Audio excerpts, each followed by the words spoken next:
Vigyanmaya Kosha has been a matter of great interest to me in my own personal spiritual journey. And since past more than 3 decades, I've been practicing the sadhana of Vigyanmaya Kosha at regular intervals, if not on daily basis. Yes, Gayatri happens to be the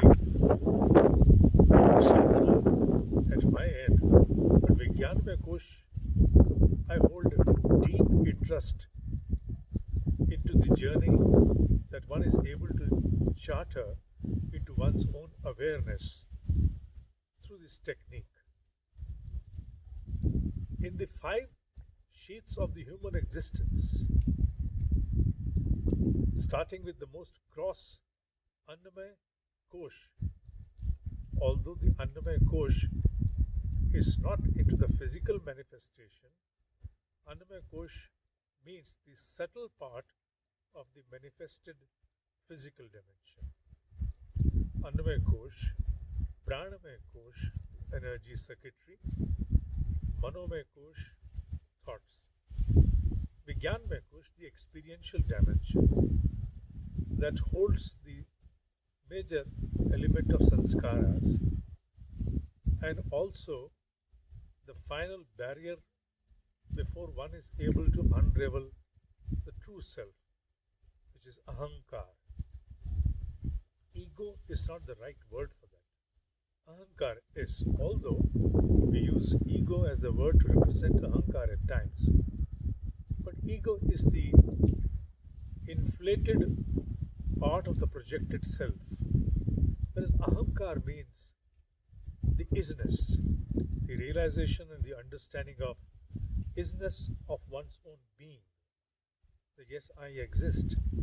If I exist, my mind exists, my intellect exists, my memory exists, my name, my form, my body exists. That aspect of isness is aham akar.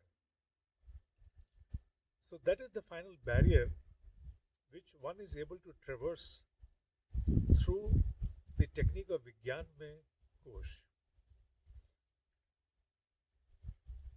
Since past several years, I have had a deep desire to start certain training programs whereby I could inculcate at least the dogmatic part of it, so that many more seekers who have a deep yearning to unravel their own inside mystery could further within one life to a great extent.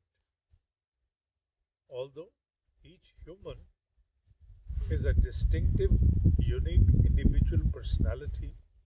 individuality, sorry, not personality, individuality. Each one has its own journey, its own state, its own baggage, its own burdens, and its own accumulation of past karma. Yet, by learning this technique, one can easily further within, not all, but only those who already have a deep spiritual integration and have been adopting some or the other means of concentration, dhyana primarily. Yes, of course, I can only help to make them learn the technique, how to unravel within themselves. Whereas the actual inner growth is concerned, that is not the part for any external aid, be it a teacher, margdarshak, even a guru, except a samarth guru. Samarth guru is a different entity altogether. As a teacher, the directions that I can impart can merely help them ground the understanding of how to traverse within themselves. Then the furtherance of it shall depend upon many more other aspects and elements, shall depend upon the kind of state of mind they prevail into on day-to-day basis, shall also depend upon the kind of experiences they gather on day-to-day basis and the kind of time they're able to afford towards such a spiritual technique, the practice of this technique. There are many factors that shall be able to determine the inner growth of a human through Vigyanmaya Kosha. But one thing is for sure, through the deployment of this technique, by the practice of this technique, even at the initial stage, a seeker who has already undergone some journey within himself, herself to interiorize, shall be able to discern and distinguish between the element of mind, intellect, body, and at the end, ahankar. Beyond that, no, beyond that, it may take a life to tear apart, pierce, and unleash the true self. But yes, one can, through one's own efforts, proximate to the vicinity of the true self to such an extent that, as we give an example, there is a smoke on the fire.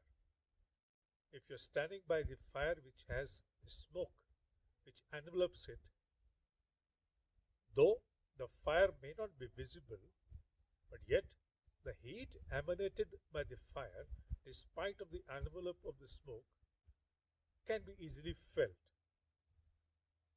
So, by practicing this technique, one shall be able to feel the heat. Heat? Heat is a word which I merely used to understand the proximity of the true self within. Its emanation can be felt, if not truly realized. And every single word that I'm uttering right now has been my own personal experience. And that growth gives you much more to understand about ongoing affairs in your life, and also have an adaptive, accommodative understanding to also comprehend about the state of others that we interact in our life. This complexity ridden life, when it is approached and handled with a turbulent mind, we further go on winding instead of unwinding. As a spiritual seeker, you understand what unwinding means. But with a settled state of mind, with stillness instilled within, and able to proximate towards true self, you gather the depths whereby you not only understand all ongoings within you that create turbulence. Those ongoings may be on account of the experience and situations that you confront in this life, or the infringements that come as sanskaras from the past life. At the same time, you understand others as well.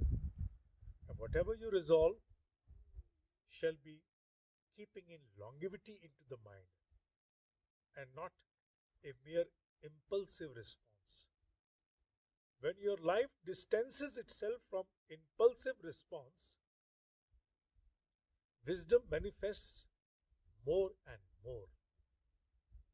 And when wisdom manifests more and more, harmony is able to gather ground in your life.